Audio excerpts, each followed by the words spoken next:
Now, you see this particular meeting here. Let me show you the photo. This meeting between Dr. Fred Matiangi and Rigathi Gachagua was conducted on the 26th of July. That is exactly 4 days ago in the United States. And when you go to Rigathi Gachagua's official Facebook page, this is exactly what Rigathi Gachagua said concerning his meeting with Matiangi. Let me read for you. During my visit to the United States, I had a tete-a-tete with Dr. Fred Okengo Matiangi at Aberdeen in Maryland. We discussed several issues affecting our country, Kenya, and our liberation cause. Our focus remains strong, and our commitment to the people of Kenya is unwavered. God bless Kenya. Shocking details have emerged concerning this particular meeting here between Rigathi and Dr. Matiangi in the United States. Number one, Fred Matiangi and Rigathi Gachagua met in the United States to discuss about Kalonzo Musyoka's political future in the Wamunyoro alliance. Because according to the information, it is well reported that the Wiper Party leader Kalonzo Musyoka has been communicating with the president, William Ruto, and Raila Odinga to join the broad-based government and be Ruto's running mate. I'll still read for you the statement, and also I'll play for you the video concerning this particular issue in this analysis here. Number two, this particular meeting here between Rigathi and Matiangi, they met so that they can discuss their political tour in the United States. And after this particular meeting between Rigathi and Matiangi, if you have been following very closely, you will realize something strange. That nowadays, Rigathi Gachagua has only been meeting with the Kikuyus in the United States, the Kikuyu community. While on the other side, Fred Matiangi has been meeting with the Abaguzi community only. So what went wrong, or what actually happened between these two? What exactly did they agree? I'll still give you the information deeply in this analysis. And finally, Rigathi and Matiangi conducted this particular meeting here to discuss Rigathi Gachagua's 2027 presidential bid. Because there is something that Rigathi Gachagua said that caused a lot of panic in the entire opposition team. So let me give you all these details, and let us begin with the Wiper Party leader Kalonzo Musyoka. This is exactly what Rigathi and Matiangi discuss concerning Kalonzo Musyoka's political future in Wamunyoro. But before we go into the details, in case you are listening to me and you haven't subscribed, maybe it's your first time in this particular channel, I want you to please just take a second or two and subscribe to my channel right now for you to be able to receive more political updates and daily political analysis from my YouTube channel. Also the best political analysis. My name is Jason, and of course, you are listening to Jason Vibes Radio political channel. So let us begin. First of all, I want you to understand one thing about Rigathi Gachagua. Rigathi is not a fool. Rigathi sio mjinga when it comes to politics. Rigathi is a very, very sharp politician.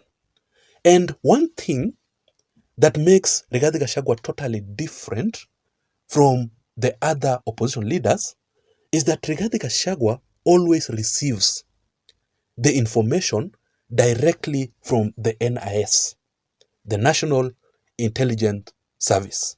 In fact, Let me read for you the statement that Rigathi Gachagua himself said.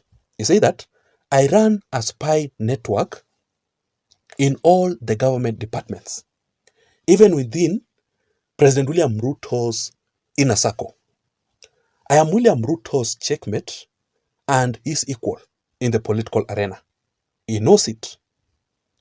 He knows his major threat is me. I will judiciously and religiously tackle him. So, that is why Rigathi Gachagua has been able to leak certain political information because he receives directly from the NIS. So, Rigathi Gachagua received the intelligent report or the information that Kalonzo Musyoka has been communicating with Raila and William Ruto concerning his political future.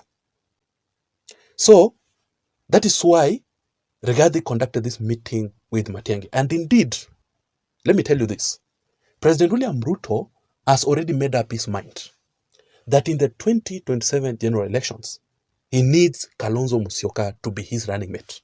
KTN News can exclusively confirm that President William Ruto's Kenya Kwanza administration has been quietly dispatching emissaries to court Wiper Party leader Kalonzo Musyoka, urging him to join the coalition ahead of the 2027 general election.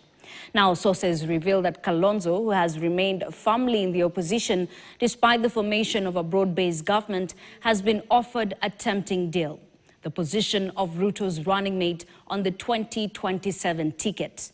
If he maintains Kindiki, that will be to his own disadvantage. It's a tragedy also for William Ruto to retain and maintain Kindiki. If the Mount Kenya will be as lost then as it is today, it will make no sense to retain Kindiki as running mate. Mimi tunaambia Kalonzo aanze kufikiria, akae na huyu ndugu yake huyu, atafutiwe nafasi kubwa katika Kenya ili awe mtu ya maana katika nchi Kenya. Unaona huyu Wamunyoro, ile maneno atafanyia Kalonzo hajui saa hii. So William Ruto is going to drop the former DP, Rigathi Gachagua. Let me ask you, is it possible for Kalonzo Musyoka to work with William Ruto in 2027? Of course, yes. Because number one, the presence of Raila Odinga. I'm sure enough that Raila Odinga is someone who can convince Kalonzo Musyoka to join the broad-based government. And also, when you look at the other side, the opposition, when you look at it deeply, there is no way these people, these opposition leaders, can defeat William Ruto. So instead of Kalonzo Musyoka being the opposition leader and stay in the cold for the rest of 5 years, he can decide to join the government and to deputize William Ruto. But my only advice to Kalonzo Musyoka is this: he must be very, very careful on making any political decision to join William Ruto. Because even if Kalonzo Musyoka will be Ruto's running mate in 2027, you know what is going to happen? If Kalonzo will not follow Ruto's rules, what will happen is that Kalonzo will also be impeached. The same way Rigathi Gachagua was impeached. And Ruto will be more comfortable to work with Kithure Kindiki again, post-2027. So Kalonzo must be very careful. That is just my advice.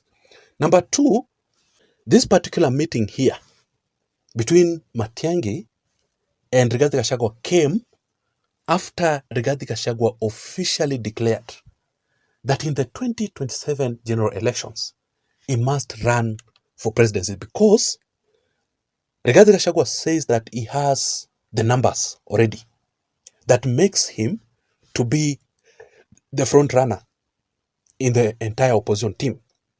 And also, Rigathi Gachagua does not want any other tribe to take the position of the presidency and also the DP position, yet the Kikuyus have the numbers. So what he wants is that if the president will be another tribe, maybe Kalonzo or Matiangi, then the Kikuyu must be a running mate. You know? So Rigathi Gachagua wants to be the president, then any other tribe like Kalonzo and Matiangi to deputize him. in 2027. That particular statement from Rigathi Gachagua caused a lot of panic in the opposition, especially for Fred Matiangi. I'm told that Matiangi was very angry with Rigathi Gachagua. Even if you look at this particular photo here very well, look at their body language, you can see that their discussion was not really smooth.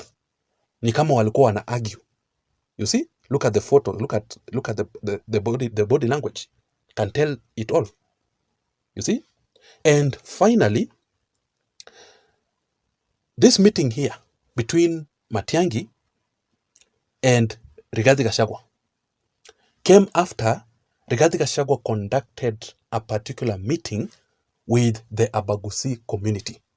Rigathi Gachagua conducted a meeting with the Abagusi community, that is on the 16th of July. Matiangi was not happy about it because the main reason as to why Matiangi and Rigathi are in the United States, they are seeking financial support. They want Kenyans from the US in diaspora to contribute in their political parties and also in their political campaigns. That is why Rigathi Gachagua, from his statement, he urged Kenyans in the United States to support his DCP financially. Then, if he takes over the government in 2027, Rigathi Gachagua will reward the people in the United States who supported his political party financially. So, walikuwa wanatafuta mchango. Now, after that particular meeting, you can see that nowadays, Rigathi Gachagua is only conducting political meetings with the Kikuyus. He's no longer meeting with the Abagusi. That is why Matiangi rushed to the United States, because he wants to block his region, not region actually, his people, the Abagusi community, not to contribute for Rigathi Gachagua, but instead to contribute for Fred Matiangi financially, to support their Abagusi leader, and not Rigathi Gachagua. That is why Rigathi Gachagua has been seeking contribution from the Kikuyu communities. That is all about that particular meeting here, ladies and gentlemen. Otherwise, there is a storm coming in the opposition. The opposition currently is not stable. It is not okay. Kalonzo Musyoka will join the government. Rigathi Gachagua and Fred Matiangi and Martha Karua, they are competing for the presidency. Mambo inachamka. Let us wait and see how things will turn out to be. But also, I want to know your opinion. I want to know your thoughts concerning this particular issue in the comment section down below. Please don't forget to subscribe to this channel for more political updates like this one. Thank you so much for watching. Thank you so much for listening to me. Until next time, remember, my name is Jason. I'm out.